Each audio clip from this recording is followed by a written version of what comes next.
Hello guys, welcome back to the catalyst group. This is Vishal Sharma. कैसे हो आप सभी लोग? आई होप आप सभी अच्छे हैं, अच्छे से पढ़ाई कर रहे होंगे। तो आज मैं आपके लिए लाया हूं एक क्वेश्चन सेशन क्विज। ठीक है, ये एक क्वेश्चन सेशन होगा जिसमें हम क्विज करने वाले हैं, जिसमें आपके 48 क्वेश्चंस होंगे। बहुत ही अच्छे अच्छे क्वेश्चन है from the examination point of view, आपके एग्जाम लेवल के अकॉर्डिंग क्वेश्चन है।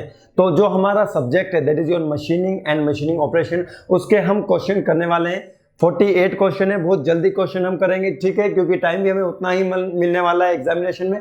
तो इस वीडियो को आप ऐसे सोचिएगा कि आप एग्जामिनेशन हॉल में बैठे हैं और आपको एक क्वेश्चन करने के लिए फिक्स्ड टाइम मिलेगा। उसके बाद आपको उसका आंसर देना है। आप एक ब्लैंक पेज ले लीजिए, उसमें आप 48 तक मार्किंग कर लीजिए क्वेश्चंस की। अब हम क्वेश्चन सोल्व करने वाले हैं। सो स्टार्ट होते हैं। वीडियो पॉज करके जल्दी से ब्लैंक पेज लेके उसमें मार्किंग कर लीजिए। मैं भी मार्किंग कर लेता हूं। आपको अब स्क्रीन पर आपका फर्स्ट क्वेश्चन नजर आने वाला है।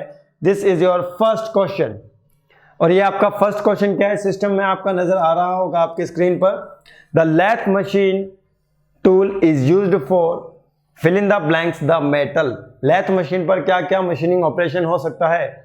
Option A shaping, option B threading, option C facing, option D all of the above. Option D all of the above. तो इसका आंसर क्या होगा बताइए मुझे। इसका आंसर होगा D, all of the above. तो फर्स्ट क्वेश्चन का आंसर क्या होगा? डी होगा। फर्स्ट क्वेश्चन का आंसर क्या होगा? डी होगा। बिल्कुल सही है। Now come to the next question, question number 2।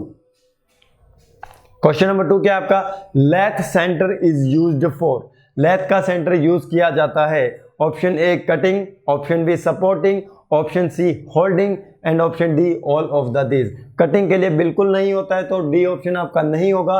It will be used to support the long work pieces. तो आपके सेकंड नंबर क्वेश्चन का आंसर क्या हो जाएगा? सेकंड नंबर का आपका आंसर हो जाएगा B. Come to the third question. Third question देखिए।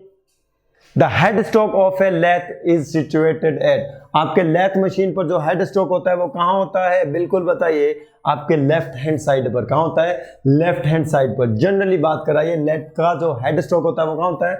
लेफ्ट हैंड साइड पर। तो आपका इसका आंसर हो जाएगा थर्ड का बी। थर्ड का आपका आंसर क्या हो जाएगा? बी हो जाएगा। Come to the next question, question number 4। Read this question very carefully. Lathe bed is generally made of. आपका लैथ बेड बनाया जाता है, बहुत इजी है। इसका आंसर बताइए। फोर्थ का आंसर क्या होगा? फोर्थ का आंसर होगा आपका A, that is the cast iron. That is cast iron. Now come to the question number 5। What is the question number 5? Dead centre as compared with the live centre bears और resist. आपका जो dead centre होता है as compared to live centre, उसमें क्या होता है बताइए। इसमें नो फ्रिक्शन, बिल्कुल नहीं, ऐसा नहीं है। इक्वल फ्रिक्शन, बिल्कुल ऐसा नहीं है, क्योंकि एक रोटेट करता है और एक रोटेट नहीं करता है। तो जो रोटेट नहीं करता है उस पर ज्यादा फ्रिक्शन होता है। तो आपके फिफ्थ का आंसर क्या होगा बताइए। फिफ्थ क्वेश्चन का आंसर क्या होगा? फिफ्थ का आंसर होगा आपके डी, मोर फ्रिक्शन। आपके जो डेड सेंटर होते हैं उस पर ज्यादा फ्रिक्शन होता है, आपका जो लाइव सेंटर होता है उस पर कम फ्रिक्शन होता है। Come to the question number 6। Which among the following is not the feature of tailstock? tailstock का इसमें हमें बताना है कि फीचर क्या नहीं है। तो बताइए, इसका आंसर बहुत इजी है। ठीक है, टेलस्टॉक में आप ड्रिल को होल्ड कर सकते हो for the drilling purpose. Dead centre use में ले सकते हो। ठीक है, it can be use for the offsetting also. मैंने ऑफसेटिंग भी बताया था आपको। For taper turning. तो इसका आंसर क्या हो जाएगा आपके सिक्स्थ का? ए। सिक्स्थ का आंसर क्या हो जाएगा आपका? ए हो जाएगा। Come to the seventh question. The important factor of the lathe specification. Lathe का स्पेसिफिकेशन का इंपॉर्टेंट फैक्टर बताइए गाइस। इसका आंसर क्या होगा? इसका आंसर होगा distance between the centres. Distance between the centres. तो आपके सेवंथ का आंसर क्या हो जाएगा? सी। सेवंथ का आंसर क्या हो जाएगा? C. Come to the next question, that is the question number 8। Bed of lathe machine is made up of cast iron because. Cast iron की क्या प्रॉपर्टी होती है बताइए इसमें। नीचे से आते हैं। वेरी लो डेंसिटी, ऐसा मैंने कुछ आपको क्लास में नहीं बताया है। गुड सरफेस फिनिश, ये तो मैंने जिक्र भी नहीं किया है लैथ बेड के लिए। Option be good electrical property, बिल्कुल ऐसा नहीं है। गुड शॉक एब्जॉर्बिंग प्रॉपर्टी, बिल्कुल सही। आपके 8th का आंसर क्या हो जाएगा? ए। 8th का आंसर क्या हो जाएगा आपके? A. Come to the next question. और नेक्स्ट क्वेश्चन है आपका question number 9। A taper mounted on the lathe centre is. आपके लेथ सेंटर पर कौन सा टेपर होता है? ये हम क्लास में डिस्कस कर चुके हैं। बताइए 9th क्वेश्चन का आंसर क्या होगा? 9th क्वेश्चन का आंसर होगा आपके मोर्स टेपर। क्या होगा? Morse taper. और ऑप्शन क्या हो जाएगा आपके? C. Come to the 10th question. A sub assembly in lathe machine for putting the tool. Tool कहाँ रखा जाता है बताइए टूल कहाँ रखा जाता है, ऐसा क्वेश्चन आता है एग्जामिनेशन में। देखिए 10th का आपके आंसर क्या हो जाएगा, बी। टूल पोस्ट में तो रखेंगे टूल, ठीक है, इतना easy question. Come to the question number 11, what action live centre do with the job. Live centre का जॉब के साथ क्या रिलेशन है, जॉब के साथ रोटेट करता है। इसका आंसर क्या हो जाएगा 11 का, बताइए। ये जॉब के साथ क्या करता है, रोटेट करता है, तभी तो हम इसे क्या कहते हैं, लाइफ सेंटर कहते हैं। और जो जॉब के साथ रोटेट नहीं करता उसे हम क्या कहते हैं, डेड सेंटर कहते हैं। तो इसका आंसर क्या होगा, it will rotate with the work piece. तो 11 का आंसर आपके हो जाएगा बी। 11 का आंसर क्या हो जाएगा आपके B. Come to the question number 12 number question क्या है, what type of thread lead screw of the lathe has. आपके लीड स्क्रू पर किस टाइप की थ्रेड होती है बताइए मुझे। आपके लीड स्क्रू पर थ्रेड होती है एक्मे थ्रेड। कौन सी थ्रेड होती है, एक्मे थ्रेड होती है। सो आपके 12 का आंसर होगा बी। 12 का आंसर क्या हो जाएगा, बी हो जाएगा। Come to the question number 13, cutting tool is in the lathe. आपका जो कटिंग टूल होता है वो लेथ मशीन पर क्या होता है, कहाँ होता है, टूल पोस्ट में तो होता है, लेकिन उसके साथ ये क्या पूछ रहा है, वो स्टैटिक होता है, मूव्ड होता है, not necessary, all of this. बताइए इसका आंसर क्या होगा। आपका वर्कपीस रोटेट करता है और टूल स्टेशनरी होता है फॉर द कटिंग पर्पस। तो यहाँ पर आपका आंसर हो जाएगा 13 का ए। 13 का आंसर क्या हो जाएगा, A. Come to the question number 14, एक में thread as an angle of, बहुत इजी है, ठीक है बताइए इसका आंसर बताइए। 14 का आंसर क्या होगा, 14 का आंसर होगा आपके डी 29 डिग्री। 14 का आंसर क्या होगा, डी होगा, और उसका आंसर क्या होगा 29 degree. Come to the question number 15, work piece is hold in lathe machine. Lathe machine में पूछ रहा है वर्क पीस कहाँ होल्ड किया जाता है बताइए। Work piece is hold in, बताइए, chuck. Work piece is hold in chuck. तो आपके 15 का आंसर क्या हो जाएगा, ए। इतने इजी से क्वेश्चन है, देखो मजा आ रहा होगा आपको। Come to the question number 16, which range of cutting speed is set for turning a mild steel using HSS tool. HSS tool की स्पीड बताइए। ये मैंने बताया था, नाम हाई स्पीड है लेकिन इसकी हाई स्पीड नहीं होती है। 16 का क्या आंसर होगा बताइए। 16 का क्या आंसर होगा, मैंने आपको स्पीड भी बताई थी। स्पीड कहाँ आ रही है इसमें, B, 30 metre per minute. 30 metre per minute. तो 30 मीटर के पास कौन सा है, 35 ही तो है। तो यहाँ पर पेपर में थोड़ी बना रहा हूँ, पेपर के अकॉर्डिंग आपको यहाँ आंसर देना है। सो यहाँ पर आंसर क्या होगा, B, 35 to 50 metre per minute. Come to the question number 17, what effective change will occur to the tool geometry if the cutting tool is set below the centre height on a lathe. ये हम class में discuss कर चुके हैं। इसका answer किसी का गलत नहीं होना चाहिए, बिल्कुल इसका आंसर किसी का गलत नहीं होना चाहिए। बताइए इसमें क्या हो रहा है, if the cutting tool is set below, जब वो नीचे आ जाएगा तो उस कंडीशन में क्या होगा, ये क्लियरेंस एंगल के बारे में पूछ रहा है। तो क्लियरेंस एंगल क्या हो जाएगा, इंक्रीज हो जाएगा। तो इसमें देखिए ऑप्शन क्लियरेंस एंगल कहाँ इंक्रीज हो रहा है, ऑप्शन ए में। तो 17 का हो जाएगा ए। देखो ये गलत नहीं होना चाहिए, अगर ये गलत हो गया जाके रिवाइज करो, थ्योरी पढ़ो। थ्योरी पढ़ना बहुत जरूरी है, नोट्स को ध्यान से पढ़िए। Question number 18, the feed of the tool in turning is expressed as. Feed बताइए टूल की किस में एक्सप्रेस्ड होती है, mm पर रेवोल्यूशन। कितने न्यूमेरिकल क्वेश्चंस किए थे इनमें, हमने बहुत किए थे। फीड पर हमने न्यूमेरिकल क्वेश्चंस किए, सभी में फीड mm पर रेवोल्यूशन थी। तो इसका आंसर क्या हो जाएगा, सी। 18 का आंसर क्या हो जाएगा, C. Come to the question number 19, the chip breaker on the lathe tool is essential when. बताइए इसका आंसर आपको बताना है क्वेश्चन नंबर 19 का, कि the chip breaker on a lathe tool is essential when. कि चिप ब्रेकर कब use करते हैं, डक्टाइल मटेरियल के लिए यूज करते हैं। तो इसका आंसर क्या होगा बताइए, turning ductile material and to break the chips. तो इसका आंसर क्या हो जाएगा, बी। 19 का आंसर क्या हो जाएगा, बी हो जाएगा। 19 का आंसर हो जाएगा आपके B. Come to the question number 20, ध्यान से इस क्वेश्चन को ध्यान से करना है आपको। The time in minutes for a drilling hole is given by T equals to depth of hole plus h. What is h? h is the compulsory approach divide by feed into rpm, f into n। वही formula ये यहाँ पर पूछ रहा है, compulsory approach की value क्या होगी बताइए। कंपलसरी अप्रोच की वैल्यू क्या होती है, इसकी वैल्यू क्या होती है बताइए। It is the conical height, conical height ही तो होती है। तो इसका आंसर क्या हो जाएगा, डी। 20 का आंसर क्या हो जाएगा आपके, डी। 20 का आंसर होगा आपके D. Come to the question number 21, the included angle of the live centre. ये गलत नहीं होना चाहिए, बिल्कुल नहीं। ये क्लास में डिस्कस किया है, जो क्वेश्चन आ रहे हैं ना सभी क्लास में डिस्कस किए हैं। मैंने बहुत ज्यादा पढ़ाया है, आपको ध्यान रखना, ठीक है। तो आपको ये क्वेश्चन सारे अटेम्प्ट होने चाहिए। इसका आंसर क्या होगा, इसका आंसर तो आप गैस भी कर सकते हो। 21 का आंसर आप गैस कर सकते हो, बताइए C 60 degree. Come to the question number 22, which of the following is reduced in turning. Turning पर क्या कम होता है, टर्निंग करने से क्या कम होता है बताइए। टर्निंग करने से डायमीटर कम होता है, लेंथ कम नहीं होती है। फेसिंग करने से लेंथ कम होती है। सो 22 का आंसर क्या होगा, टर्निंग करने से क्या कम होता है, डायमीटर कम होता है। So the option A will be the correct. Okay, come to the question number 23, While drilling on a lathe, the drill is held in the, ये क्वेश्चन देखिए, इसका आंसर बताइए। ऐसा क्वेश्चन, ड्रिल को कहाँ हेल्ड करेंगे अपने लेथ मशीन में, बताइए, टेल स्टॉक में। तो इसका आंसर क्या होगा, बी। 23 का आंसर हो जाएगा B. Next come to the question number 24, the operation in which tool is rotating in the opposite direction to the direction of the feed. इसका आंसर ध्यान से देना है। इस पर हमने भी टेबल बनाई थी, हमने कंपैरिजन किया था दो चीज़ों के बीच, याद हो तो आपको। हमने कंपैरिजन किया था मिलिंग में, अप मिलिंग और डाउन मिलिंग में। हाँ, अपोजिट डायरेक्शन याद आ रहा होगा, बिल्कुल। आंसर बताओ इसका, जल्दी से आंसर बता दो। 24 का आंसर क्या हो जाएगा आपके, 24 का आंसर हो जाएगा आपके सी। ठीक है, now come to the question number 25, which of the operation can not be performed on drill machine. इसका आंसर क्या होगा बताइए। ड्रिल मशीन पर कौन सा ऑपरेशन हम नहीं कर सकते। अरे रीमिंग कर सकते हैं, बोरिंग कर सकते हैं, काउंटर बोरिंग कर सकते हैं, फेसिंग नहीं कर सकते। यार फेसिंग तो अपने वहाँ करते हैं ना, कहाँ करते हैं, लेथ मशीन पर करते हैं। तो आपका जो 25th होगा उसका आंसर क्या होगा, 25th का आंसर हो जाएगा आपके डी, फेसिंग नहीं कर सकते। Come to the question number 26, the taper in the lathe spindle. ये भी हमने क्लास में डिस्कस किया है। आपके लेथ के स्पिंडल पर टेपर कितना दिया जाता है, मोस्ट टेपर कितना दिया जाता है, 1/20। ऑप्शन क्या हो जाएगा आपके सी। ये गलत नहीं होने चाहिए क्वेश्चन, सभी क्वेश्चन अपने ने क्लास में किए। ये रैपिड रिवीजन क्लास ही है, ये रैपिड रिवीजन क्लास ही है।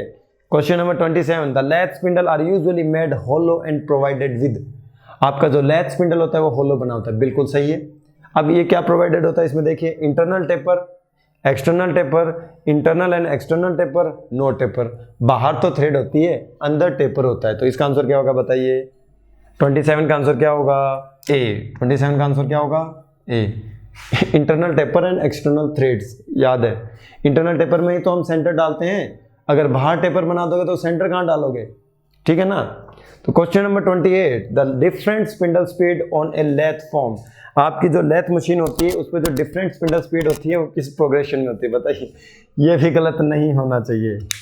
28 का क्या लिखूं बताइए, मन में बोलिए। 28 का क्या लिखना चाहिए, B, that is the geometric progression. Geometric progression क्यों होता है बता रखा है मैंने, for the wide range of the speed. Come to the question number 29, drilling is an example of. ये भी गलत नहीं होना चाहिए। Drilling is an example of 29। Drilling कौन सा एग्जांपल है, ऑब्लिक कटिंग ही है। तो ऑप्शन क्या हो जाएगा आपके, B. Come to the question number 30। ठीक है, बहुत जल्दी जल्दी करना है अपने को। जब भी आप क्वेश्चन देखो ना तो वीडियो पॉज कर लीजिए और उसके बाद क्वेश्चन लगाइए।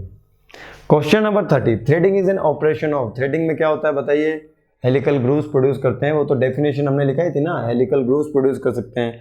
सो हेलिकल ग्रूव्स ढूंढिए, इसमें कहाँ है, ए ऑप्शन में नहीं है, बी में नहीं है, सी में नहीं है, डी में है। Cutting helical grooves on the external cylindrical surface है। तो इसका आंसर क्या हो जाएगा, 30 का आंसर हो जाएगा आपके डी। 30 का आंसर क्या हो जाएगा आपके D. Come to the question number 31, the operation of making a cone shaped enlargement of the end of a hole is known as. बहुत अच्छा इजी क्वेश्चन है, इससे इजी क्वेश्चन कुछ नहीं हो सकता, ये गलत नहीं होना चाहिए। इससे इजी क्वेश्चन नहीं हो सकता है। काउंटर बोलिए, counter sinking, counter sinking. Option क्या हो जाएगा आपके A. Come to the question number 32। 32 में क्या है, the operation of smoothing and squaring the surface around a hole. ये भी कराया है क्लास में, ये भी मैंने करवाया है क्लास में। 32 क्या आंसर होगा इसका, स्पॉट फेसिंग। क्या होगा इसका आंसर, स्पॉट फेसिंग। बिल्कुल सही जा रहे हो, मेहनत करने लगे हो आजकल। विच of the following operation is first perform. ये देखो, ये कॉमन सेंस वाला क्वेश्चन है, ये क्वेश्चन कॉमन सेंस वाला है। अब इसमें से आप मुझे बताएंगे सबसे पहले कौन सा आप ऑपरेशन करोगे। देखिए, स्पॉट फेसिंग करने के लिए पहले होल बनाना पड़ेगा, ठीक है। बोरिंग करने के लिए भी पहले होल बनाना पड़ेगा। व्हाट इज बोरिंग, बोरिंग में क्या होता है, होल के डायमीटर का इनलार्जमेंट होता है जो ऑलरेडी प्रोड्यूस हो चुका है throughout the length. Tapping, thread produce करने के लिए भी होल करना पड़ेगा। ड्रिलिंग से तो होल करेंगे। तो इसका आंसर क्या हो जाएगा, 33 का डी। ऐसे क्वेश्चन देखो, ऐसे question. Come to the question number 34, इसका आंसर क्या होगा बताइए। A drill considered as a cutting tool having zero rake angle is known as. इसको हम क्या कहते हैं बताइए। जीरो रेक एंगल हो तो क्या होगा, एलिप्स एंगल भी तो जीरो होगा। जीरो रेक एंगल होगा तो हेलिक्स एंगल जीरो होगा, चिप लिफ्टिंग कैपेसिटी बहुत खराब होगी। आंसर क्या होगा इसका बताइए? Straight fluted drill. इसका आंसर क्या हो जाएगा? Straight fluted drill. तो 34 का आंसर क्या होगा? तो straight fluted drill is the B. 34 का आंसर क्या हो जाएगा? बी। Very good. ठीक है, so come to the question number 35। The type of reamer use for reaming operation है ब्लाइंड होल। ब्लाइंड होल में कौन सा हम रिमर यूज करते हैं बताइए? ब्लाइंड होल में हम कौन सा रिमर यूज में लेते हैं? बिल्कुल बिल्कुल, ये भी क्लास में डिस्कस किया है, ये भी क्लास में डिस्कस किया है, समझ रहे हो ना मेरी बात? इसका आंसर क्या होगा बताइए? Right hand fluted reamer. और राइट हैंड फ्लूटेड रिमर इसमें ऑप्शन कहाँ है? Option number C. तो 35 का आपका ऑप्शन हो जाएगा C. Question number 36। The depth of cut is drilling is the drill diameter.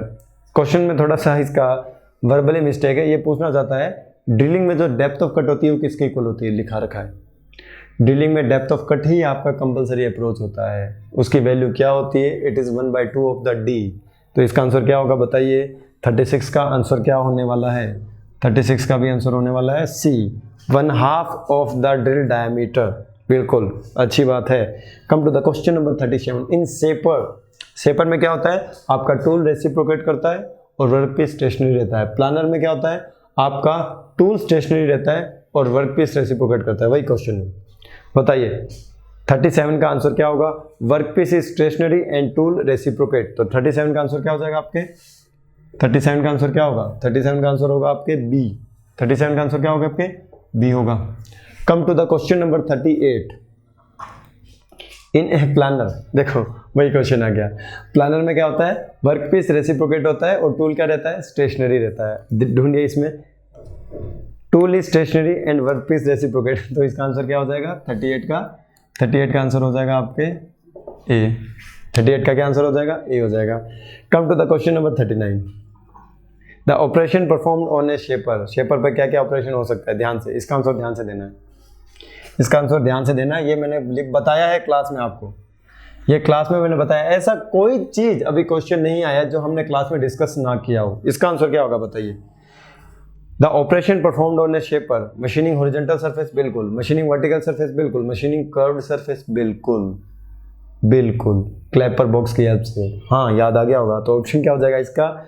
जो आपका क्वेश्चन है देते 39 का जो आपका ऑप्शन होगा that will be D. Come to the question number 40। Strokes of a shaping machine is 250 mm if makes 30 double strokes per minute. Overall average speed of the operation is. Average speed हमें इसमें बताना है। क्या बताना है? Average speed हमें बताना है। तो average speed is equals to V maximum divide by 2। इसका आंसर बताइए, सॉल्व करके बताइए जल्दी से। इसका आंसर क्या होने वाला है? जल्दी से सॉल्व कीजिए, तब तक मैं ये रब करता हूँ। इसका आंसर जल्दी से सॉल्व कीजिए। इसका आंसर देखो, दो स्टूडेंट्स होंगे इसमें। एक स्टूडेंट वो होंगे जिन्होंने छोटी सी गलती कर दी, एक स्टूडेंट वो होंगे जिन्होंने गलती नहीं की, कुछ गैस कर लिया और उनका सही आ गया, और एक होंगे जिनको ये क्वेश्चन आता है। बताइए इसका क्या होगा? 30 डबल स्ट्रोक्स का मतलब क्या होता है? उसमें क्या हो रहा है? 30 कंप्लीट स्ट्रोक हो रहा है। और 30 कंप्लीट स्ट्रोक का मतलब 1 forward stroke plus 1 return stroke. 1 complete stroke का मतलब क्या होता है? 1 फॉरवर्ड स्ट्रोक यानी 1 cutting stroke plus 1 return stroke. तो 2 स्ट्रोक हो गए इसमें। तो 30 डबल स्ट्रोक में क्या हो रहा है? देखिए ये 250 mm आगे जा रहा है, फिर 250 mm पीछे आ रहा है। तो 1 स्ट्रोक में कितना आगे जा रहा है? 250 प्लस 250 कितना हो गया? 500। तो 1 स्ट्रोक में ये 500 जा रहा है और 30 डबल स्ट्रोक लगा रहा है पर मिनट में। तो देखिए यहाँ मैं लिख रहा हूँ जो आपका 40 नंबर क्वेश्चन है, 1 स्ट्रोक में वो कितना मूव कर रहा है? 1 स्ट्रोक में वो आपका मूव कर रहा है 500 mm। 500 mm, sorry 500 mm। तो इसने दे रखा है 30 डबल स्ट्रोक। तो 30 स्ट्रोक में कितना करेगा? 30 स्ट्रोक में करेगा 500 इंटू 30 mm। अगर 30 स्ट्रोक पर मिनट है तो ये क्या हो जाएगा? 5 इंटू 30 mm पर मिनट। ये यहाँ क्या पूछ रहा है? एवरेज स्पीड पूछ रहा है। तो that will be equals to 500 into 30 divide by 2 mm per minute. mm per minute. इसका आंसर क्या हो जाएगा बताइए? 15। इसका आंसर क्या हो जाएगा? 15। It will B 75। हाँ बोलिए बोलिए 75, हाँ 00। 15 5 7500 mm पर मिनट। इतना देर नहीं लगना चाहिए आंसर आने में। ये तो अब बताइए इसका आंसर क्या आएगा। बिल्कुल 7.5 मीटर पर मिनट। तो ये सॉल्यूशन है आपका, ये क्या आपका सॉल्यूशन है। तो आंसर क्या हो जाएगा इसका सी। 40 का आंसर क्या हो जाएगा सी हो जाएगा। तो कुछ स्टूडेंट्स का आ गया होगा, कुछ का 15 आया होगा। तो जिनका 15 आया है तो वो ध्यान रखें, यहाँ पर एवरेज स्पीड पूछी है। क्या पूछी है? एवरेज स्पीड पूछी है। तो हमें एवरेज स्पीड बतानी है। सो आपका जो 40 का जो आंसर होगा दैट विल बी सी। यहाँ मार्क कर देना जिसका गलत हुआ है। यहाँ पूछा है एवरेज स्पीड। क्या पूछा है? Average speed. तो एवरेज स्पीड के कारण ये गलत हुआ है। ये क्वेश्चन आपको एग्जाम में आ सकता है फंसाने के लिए। क्वेश्चन नंबर 41, इसका आपको बताना है। इसका हमने कंपैरिजन किया था। Which of the following is used for the machining smaller jobs. बताइए। Shaper, planer, can't say anything, हम कुछ कह ही नहीं सकते हैं। नन ऑफ द मेंशन्ड, इसमें से कुछ दिया ही नहीं है। तो इसका आंसर क्या होगा बताइए। स्मॉलर जॉब्स के लिए हम यूज में लेते हैं शेपर और हेवी जॉब्स के लिए प्लानर। ठीक है, तो बिल्कुल आपका जो 41 है इसका आंसर क्या होगा? A, shaper. Come to the question number 42, which of the following machine primarily intended for producing flat surfaces. Flat surface के लिए कौन सी मशीन यूज में ली जाती है? बहुत इजी क्वेश्चन है, गलत मत करना इसको, ठीक है, नाराज हो जाऊंगा मैं। 42 का आंसर क्या होगा? शेपर। 42 का आंसर क्या होगा? शेपर। 42 का आंसर होगा आपका A, shaper. Come to the question number 43, again a question based on the shaper. In a shaper the job is kept stationary. The job is kept stationary. तो 43 का answer क्या हो जाएगा? ए। तो देख रहे हो ना, एक ही क्वेश्चन घुमा के वो कई वे में पूछ सकता है, ठीक है। Come to the question number 44, slab milling can be performed more effectively dash milling machine. तो स्लैब मिलिंग किस में होती है बताइए? वर्टिकल में होती है या हॉरिजॉन्टल में होती है? स्लैब मिलिंग किस में होती है? वर्टिकल में या फिर हॉरिजॉन्टल में? Slab milling operation. इस पर हमने कंपलसरी अप्रोच को भी कैलकुलेट किया है। इसका आंसर आपको बताना पड़ेगा। 44 का आंसर क्या होगा? 44 का आंसर क्या होगा बताइए? हॉरिजॉन्टल होगा या वर्टिकल? हाँ जी बिल्कुल हॉरिजॉन्टल ही तो होगा, ए। ठीक है, come to the question number 45। 45 का आपको आंसर देना है। Which stroke is cutting stroke in shaper. Again मतलब शेपर थोड़ी इंपॉर्टेंट नजर आ रही है आपको कि शेपर पे बहुत अच्छे क्वेश्चन आ रहे हैं। तो बताइए 45 का आंसर क्या होगा कि कटिंग कब होती है? फॉरवर्ड स्ट्रोक में। आइडियल कौन सा होता है? रिटर्न स्ट्रोक होता है। तो रिटर्न स्ट्रोक जल्दी होता है, तो क्या होता है? Cutting return. ऐसा मैंने करके आपको बताया भी था, समझाया था शेपर का। तो बताइए इसका आंसर क्या होगा आपके 45 का? ए। 45 का आपका आंसर क्या हो जाएगा? ए। ठीक है, अब बस 3 ही क्वेश्चन रहे, जल्दी जल्दी करना है हमको। 46, which stroke is ideal stroke in shaper. बताइए।